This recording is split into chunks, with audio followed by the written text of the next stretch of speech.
Analizamos el cierre de sesión y los principales titulares de la jornada con la ayuda de Darío García desde XTV. Muy buenas tardes, Darío. Muy buenas tardes, ¿qué tal? Bueno, Darío, hoy estábamos pendientes de esas caídas que se estaban produciendo desde primera hora de la mañana en la renta variable europea, también lo veíamos en la sesión asiática y parecía, bueno, pues que Wall Street, por supuesto, habría también en negativo. Hemos visto dudas en algunos momentos en índices como es el caso del Nasdaq y finalmente, bueno, pues a partir de nuestras 4 de la tarde salía Jerome Powell a escena en ese Comité de Asuntos Bancarios del Senado diciendo cosas como que, bueno, quizás es el momento de eliminar esa palabra transitoria del discurso de la Fed y reconociendo que incluso podrían acelerar ese tapering. Acto seguido, caídas aún mayores, sobre todo lo hemos visto en el Dow Jones de Industriales, caídas también, movimientos volátiles, ¿verdad? En la renta variable europea está subiendo el VIX, la volatilidad, aplanamiento de la curva de bonos, bueno, Powell acelerando pues el contexto de los mercados en la recta final de la sesión europea.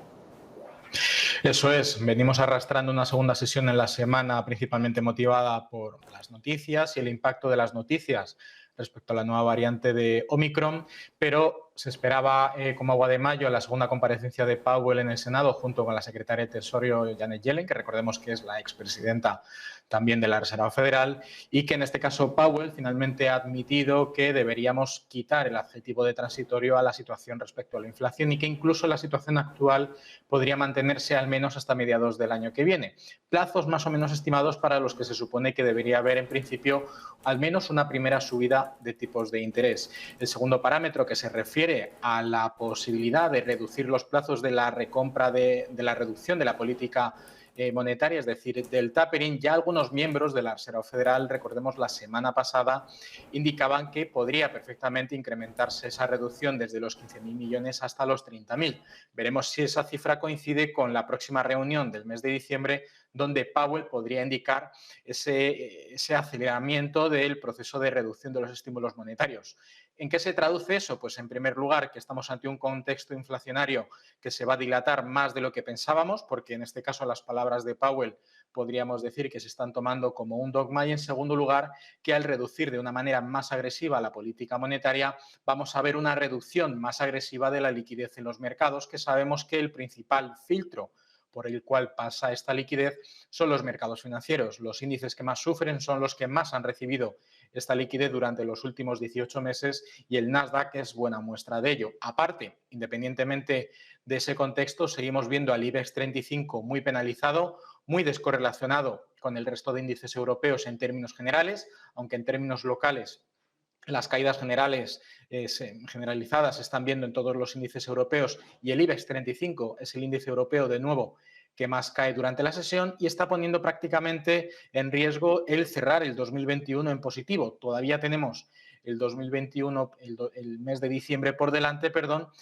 parece que el contexto no juega a nuestro favor porque el índice español, el IBEX 35, es un índice principalmente de servicios vinculado con la actividad del turismo, con la actividad bancaria y con la exposición a sectores estratégicos como es la energía, incluso con el ámbito público. Por lo tanto, comparado con otros índices que también tienen un enfoque al producto, como es por ejemplo el DAX alemán o el índice italiano, esta descorrelación nos está penalizando muchísimo. Darío, hoy en la escena, dentro de esos temores por el avance de la variante Omicron, bueno, hemos visto algunas de las principales farmacéuticas como las principales perjudicadas. Es el caso, por ejemplo, de Moderna en Estados Unidos, con caídas superiores al 7%, después de que su consejero delegado, en una entrevista al Financial Times, haya reconocido que la vacuna actual pues no es eficaz frente a esta variante, así que van a tener que trabajar en reformular la existente o en intentar desarrollar una nueva más eficaz frente a esta variante que al final, por lo que estamos viendo en los estudios iniciales, es más infecciosa. ¿Qué podemos esperar del entorno de estas farmacéuticas con los bandazos que estamos viendo, con los repuntes y también las fuertes caídas según los anuncios que vamos conociendo? Pues por un lado, Moderna lo que está indicando es que la vacuna actual y existente es ineficaz y que va a necesitar un plazo de varias semanas para precisamente reformular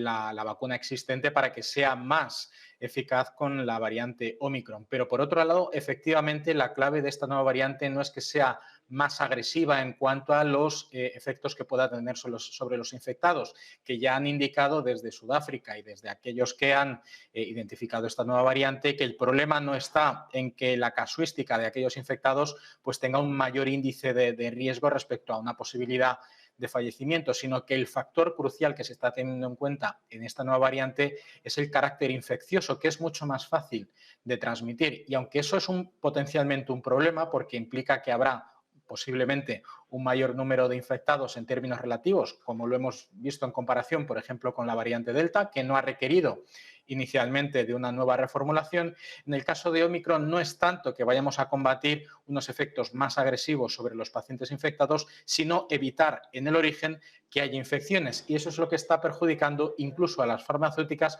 que van a tener que volver a reinvertir capital para reformular la actual vacuna para que sea, en la medida de lo posible, pues lo más eficaz posible. Muchísimas gracias. Buenas tardes. Buenas tardes, hasta la próxima.